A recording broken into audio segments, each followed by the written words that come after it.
Welcome, everybody. Thank you so much for taking the time to tune in on this call and learn how to unlock the legacy leader within you and to discover the legacy leadership system.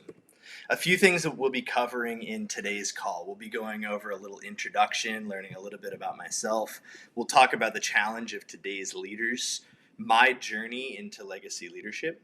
We'll look at those who have gone before, two different leadership models. I'll introduce the legacy leadership system. We'll look at what is a legacy leader.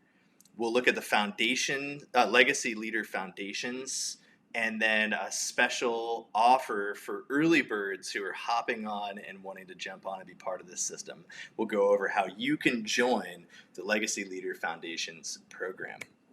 A little bit about me. My name is Taryn. For those who have not met me before, I'm a certified holistic wellness coach. I'm an organizational consultant with more than 8 years of experience consulting organizations ranging in $50,000 revenue per year all the way up to 20 million plus. I'm a ministry leader with over 20 years of experience serving internationally and domestically in a lot of different roles. I'm a fifth generation leader in business and ministry.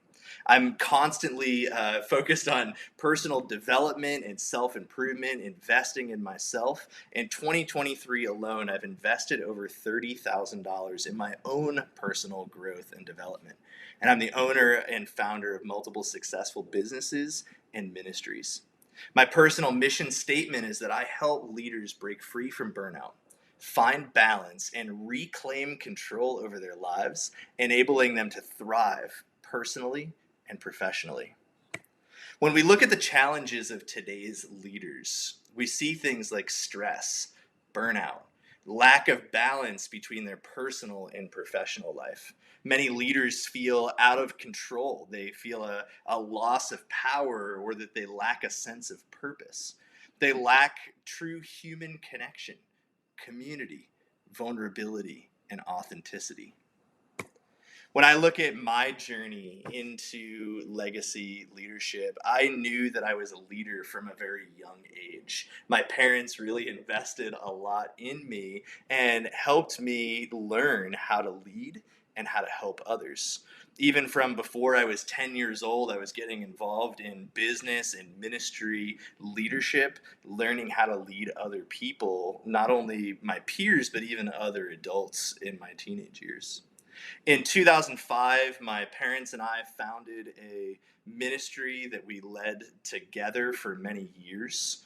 In 2017, this was 8 years after coming out of Bibleship school, out of management school, we had a lot of successes and challenge. It was 8 years being in this ministry with my dad, and I found myself at a place where I was extremely burnt out. I was overwhelmed, trapped, stressed, and I just felt stuck. And so at that time, we talked and decided that the best thing for me to do would be to take a sabbatical, right? That's the normal thing that you do when you're in ministry, is you take a month or two off. And I felt relief and rest. It took me a little while to finally feel fully rested, but at the end of that, I thought, wow, this fixed it. That was what I needed, was just a couple of months off. Not long after that, my dad started developing heart issues. He ended up taking a sabbatical himself. And just like every other crisis before, I responded in the exact same way, taking more on myself, taking on more responsibility, adding more to my shoulders, feeling like that's what I needed to do to solve the problem and get to the other side. And I thought that just taking this time off in 2017 would be enough to fix the problem and help me reset, but it didn't. I didn't really learn the lesson or make many changes in my life from that. Unfortunately, we fast forward to 2020, COVID hit, the global pandemic, and we know how hard that was for so many people. My dad and I both overworked ourselves. We felt so much responsibility taking on that burden to help others. We really felt like we needed to be serving those that were in our care, helping those in need. That was how we responded so often in our lives, and just sacrificing ourselves, pouring ourselves out. We were working 18 to 22 hours a day, many nights sleeping at the office, sleeping on my desk, trying to work through the night to get through COVID. And of course, we all know that 2 weeks to slow the curve turned into a much longer period of time. In September, I finally realized that something needed to change. I didn't know what, I didn't know how, but I couldn't continue on this way. And my dad and I spoke and tried to come up with a plan. We ended up meeting together in December, was the first time we had free on our calendars, and started coming up with a plan for how we were going to change, how we were going to make things different moving forward so that we could be at a healthier place. Unfortunately, we started in January putting these things into place, but very early in the month of January 2021, my dad and I both got COVID. He ended up in the hospital on a ventilator and he passed away. And at that time, I took over the organization. It meant a lot to me to carry on my dad's legacy, but I didn't know how to grieve. I had so much unresolved trauma. I didn't have much community support around me. I didn't have the tools. I was burnt out and overwhelmed. My marriage was falling apart, and my entire world felt like it was falling apart, and there was nothing that I could do, and I felt stuck. That was when I had a mentor step in, and he helped me out one step at a time, leading me through a process, grief counseling, learning about my emotions. He stuck through as a consistent friend. He taught me the importance of having communities around me. I learned how to be healthy, how to set boundaries, and to heal. And as I took back control of my life, and surrendered to God, I finally felt free. I felt in control and I felt power. I felt like a powerful leader. I had regained my power to be a powerful husband and father. And I realized that the legacy I wanted to leave was helping others understand how to be healthy across all aspects of their life. I started to reflect and realize that all of those things that I had been through, I realized that I wasn't alone, that so many other leaders were facing these same challenges. I started looking at some of these statistics. In 2020, 79% of workers across 26 countries felt at or beyond workload capacity. In 2021, 46% of workers felt more prone to extreme levels of stress than the year before. People were more stressed than they were in COVID the year afterwards. There was a study done in 2022 across 15,000 workers in 15 countries that found that a quarter of employees experienced burnout symptoms. This is 2 years after the pandemic, just last year. And then 76% of respondents in another study agreed that workplace stress affects their mental health. And I really started looking at what kind of people, what kind of leaders do I want to serve? Who do I want to help? And really, in my own experience, my passion, my background is business and ministry leaders. I've worked across both of those sectors and have experience in both. And when I looked at the statistics of what business leaders deal with, we can go all the way to the end of that first statistic that only 25% of new businesses will make it to 15 years or more. People who were pouring themselves in, trying to leave a legacy, trying to leave something for their kids, for their families to provide, that only a quarter of those businesses would actually succeed long term.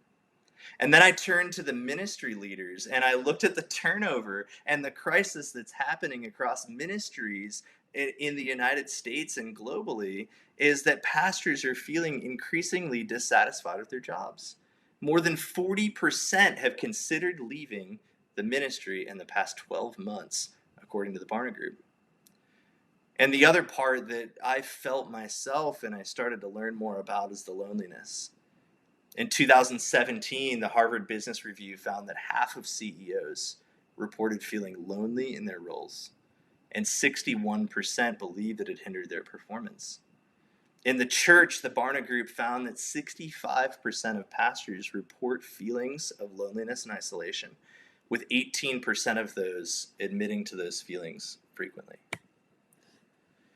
And so I realized as I went through all of that I wanted to leave a legacy of helping other leaders understand how to be healthy across all aspects of their life. How they can accomplish their God-given vision and leave a lasting legacy without sacrificing the things that are sacred to them, without burning out. And as I thought about leaving this legacy myself, the things that I want to invest my life in, I thought of all those who have come before me.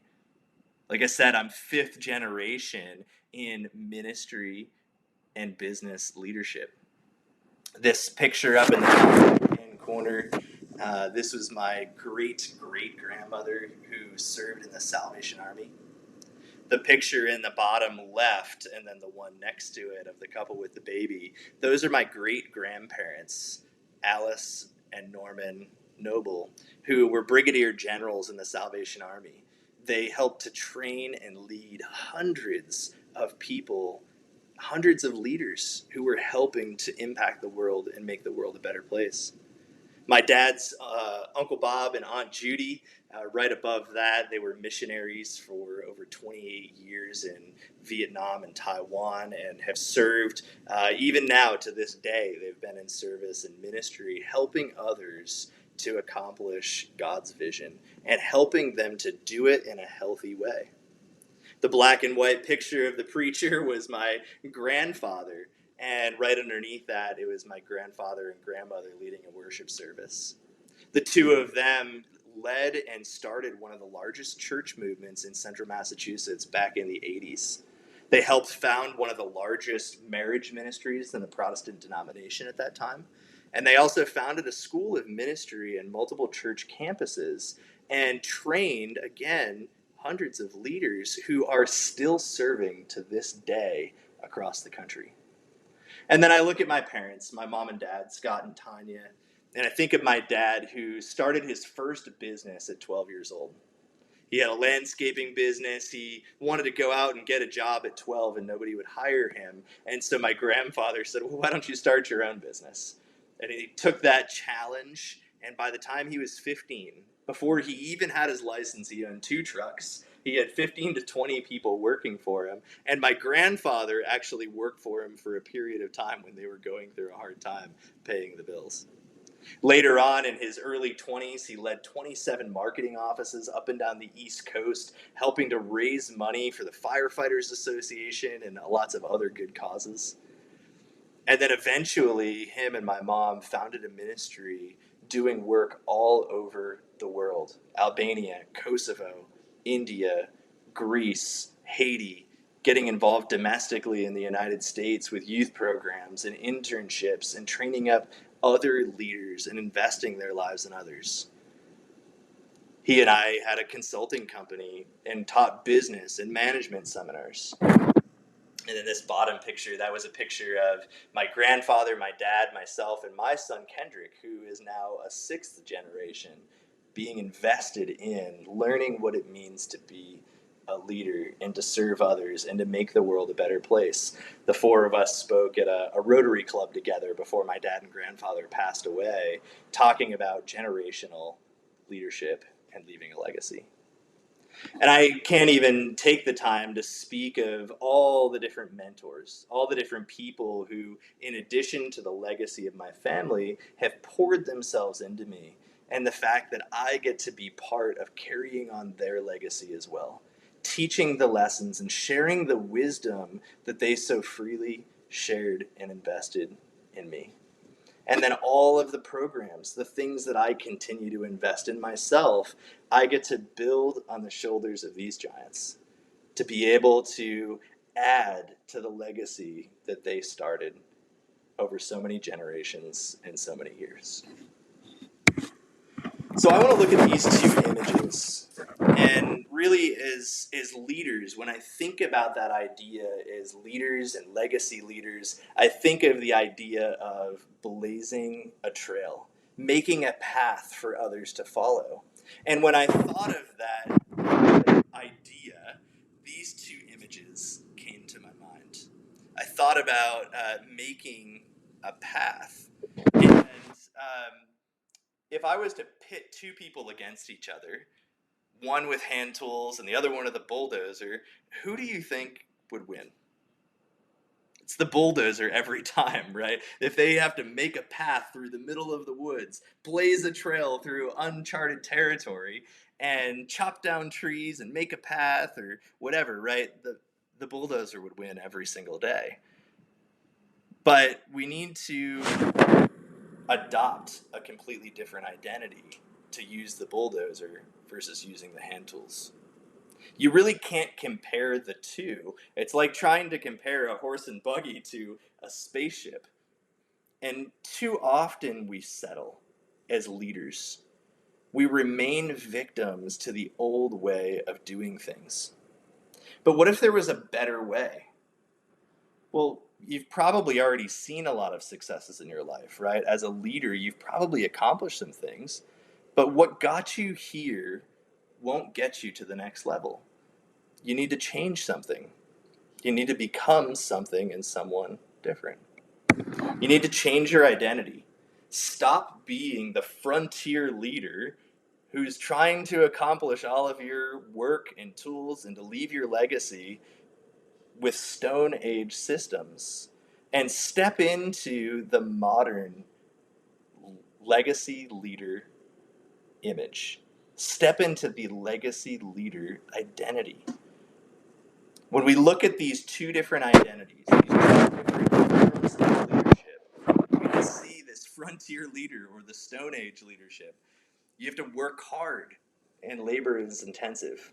Sacrifice your marriage and your kids. Knowledge and skills are hard to acquire. You wear down and you need constant resharpening. Break down easily, burn out. Turns to addiction. Does it all alone. Relies on your own strength. You're depressed, overwhelmed. Maybe you're facing imposter syndrome, thinking that really you don't deserve to be a leadership anyways. Why do you have any value? Who should listen to you? Stone Age leaders settle. They can't handle loss. They're alone. Have to figure it out by themselves. Feel like they have to prove themselves, or again, relies on their own skills and their own strength. Versus the modern day leader, the bulldozer ideal.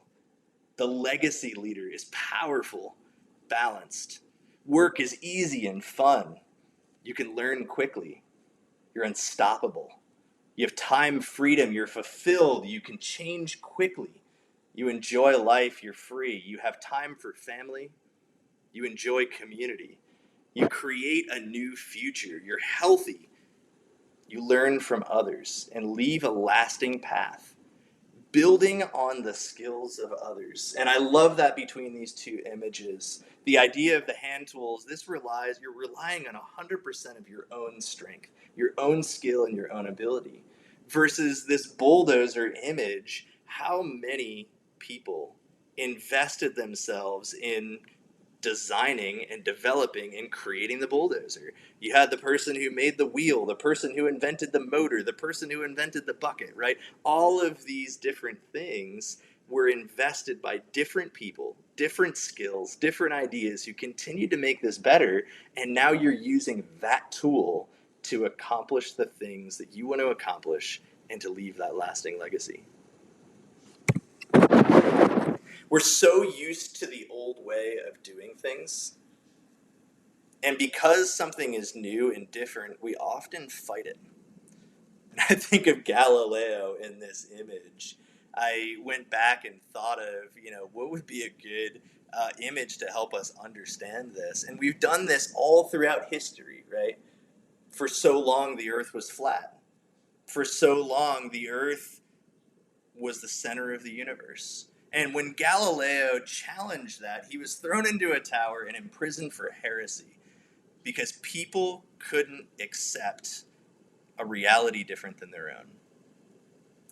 Galileo said all truths are easy to understand once they're discovered, but the point is to discover them. Even if it's good to change and we can recognize it, oftentimes we resist because we're trained to resist change. But I want to encourage you not to base your future on your past. Just because it's different or strange doesn't mean that it's wrong. I had to face this in myself. I used to think that leadership had to be hard. I thought that the results wouldn't be worth it or that I wouldn't be worthy if it wasn't hard or difficult. I thought that being in leadership meant that I had to sacrifice. I heard stories of martyrs being burned alive for their faith, and I thought that I had to live that kind of lifestyle. But the reality is that those people already blazed the trail. They already built a bridge across that valley. So I want to introduce you to the legacy leadership system. Learning to use and build bridges to go further and faster. Avoid the valley and leave a lasting legacy. George Washington said, "Those who fail to learn from history will be doomed to repeat it." And I could say the inverse of that is also true, that those who choose to learn from history will not repeat it. You don't need to repeat the same mistakes of those who have gone before you. If we learn to build bridges, we will never have to go through the same valley twice. And the next generation can avoid that valley altogether, allowing them to cross faster and go further. The legacy leadership system includes a series of bridges. They've been created by myself and the generations who have gone before me. Rather than you having to go through the valley, figure it out yourself. We'll lead you to the bridge and help you cross the valley. And in the end, we'll teach you to be a legacy leader who builds a bridge for all those who come after you. It doesn't have to be hard. Change can be easy and fun. My dad used to say that every organization is perfectly designed to get the results it's getting. If you like the results that you're getting right now, feeling overwhelmed, burned, stressed out, or you like the results that we're getting as a culture, as business leaders, ministry leaders, then we don't need to change anything. But I would argue, based on those stats before, that something needs to change. I have access to 5 generations of lessons, of bridges that have already been built, and I want to unlock them all to you. There's 7 core problems that leaders face, 7 bridges that every leader, CEO, and pastor must walk across at some time in their life. These are 7 problems that I've identified, and there's bridges to get over them, to cross through them faster. You don't have to round the mountain or go through the valley or figure it out on your own. The first is work-life balance. You don't have to be a slave. You can learn to run your organization rather than having it run you. You are not a victim, and you have the ability to control the outcome. The second is personal health, both physical and mental. The question is, will I take care of my body and my mind? If you want to live a long and fulfilled life, you need to learn to be healthy. You can wait till you're old, overweight, burnt out, developing acid reflux and heart issues, or you can learn now how to build those healthy habits. And if you're already there, we'll help to get you to the other side as well. We'll help to get you out of that valley and back on the path to being a legacy leader so that you can leave that lasting legacy. Relationship strain is the third problem. So many leaders are facing strain in their personal and professional relationships. Healthy relationships can be if you don't have the right tools. If you haven't been through marriage counseling, then chances are you're struggling to communicate in your marriage. If you're not an early development specialist, you might be recreating problems that you faced in your upbringing with your own kids. If you've never been taught about the conflict cycle, then you may wait until it's too late to address issues with people in your life.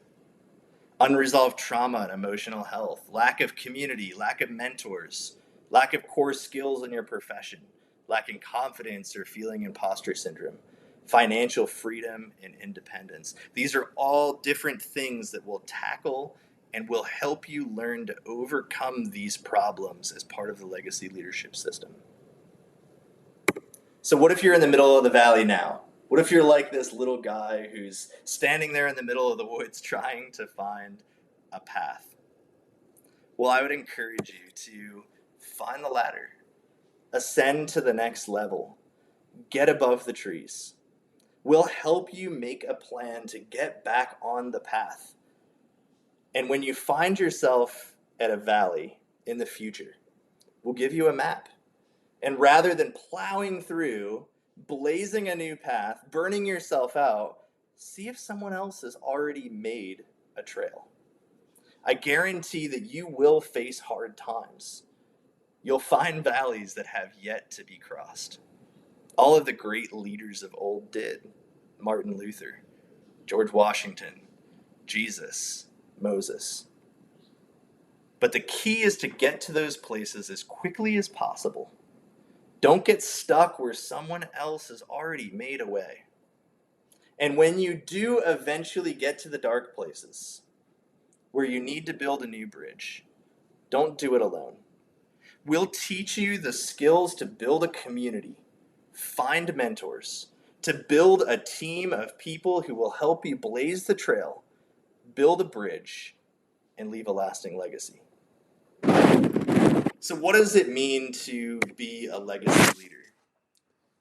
Well, some of the things that we've talked about, but really if I boil it all down, this is what I personally try to live out.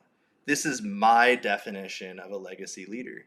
And as you go through this program, I'll help you craft your own. I'll encourage you to add words that are meaningful to you in this manifesto or this statement. But for me, I declare that I am a powerful warrior, steadfast and unyielding. I am the master of my destiny, free and firmly in control of my thoughts and emotions and actions. With unwavering purpose, I create life from darkness, letting my own brokenness kindle hope, inspiring others to rise. I stand unwavering in my commitment to holistic well-being, nurturing every facet of life. Relentless in my quest for knowledge, I beckon all to follow my path. I am the sentinel of enduring vision, with the prize ever in my sights. Settling is not in my vocabulary. I kindle the fire of relentless progress and beckon others to venture alongside me. In my wake, I reveal the raw, unfiltered truth of life.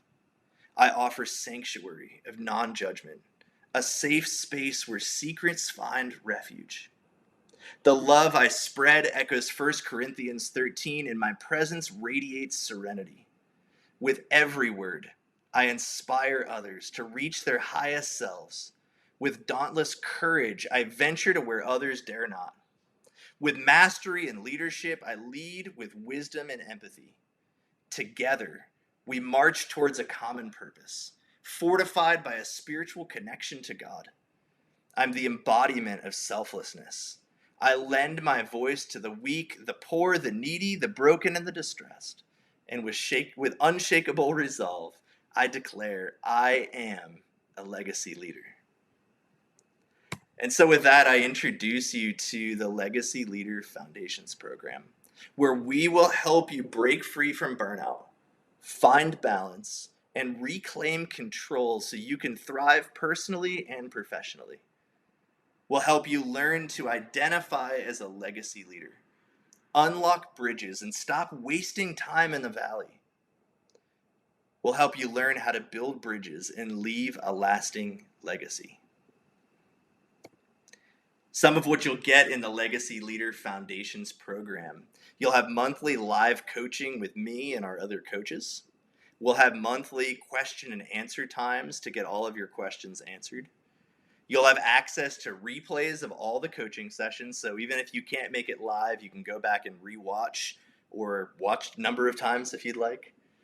You'll have access to workbooks, tools, and other activities for real progress.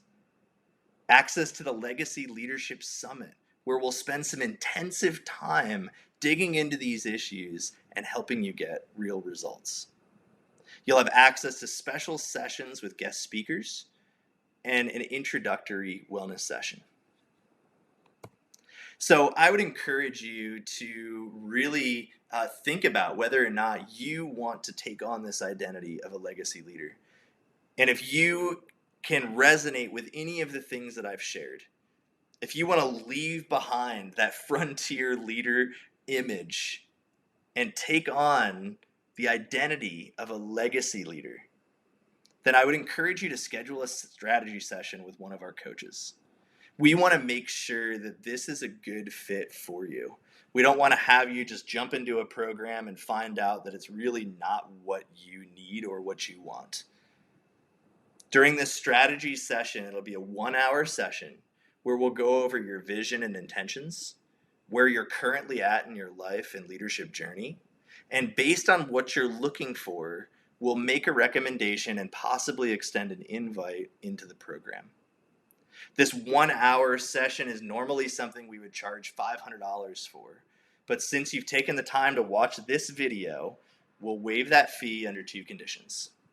The first is that you show up fully present, that you remove any distractions, and you really set that time aside with our coach to really be able to help you and have that conversation. And then number 2, if you do book an appointment, we ask that you don't cancel or no-show, that you respect the time of our coaches and those who are going to be taking their time to invest in you and in your future. You can scan this QR code to go to our calendar and schedule a session with one of our coaches. And I look forward to seeing many of you in our Legacy Leader Foundations program and to helping you learn to build these bridges and to leave the lasting legacy that God has in your future.